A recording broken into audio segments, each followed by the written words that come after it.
Lagi-lagi challenge dari Besti. Nih, aku dikirimin ini sama Besti PS Novi. Di challenge, berani nggak cobain katanya. Ini tuh tanah liat.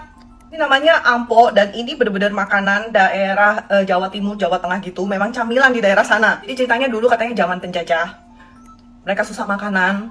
Aduh, sedih nggak sih? Jadi inilah. Cobain ya.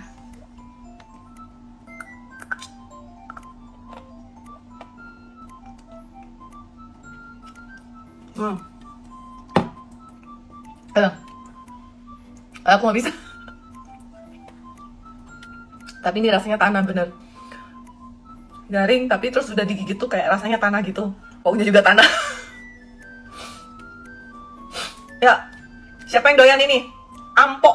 Serius, yang doyan ini mesti komen. Kasih tahu aku. Hebat kamu.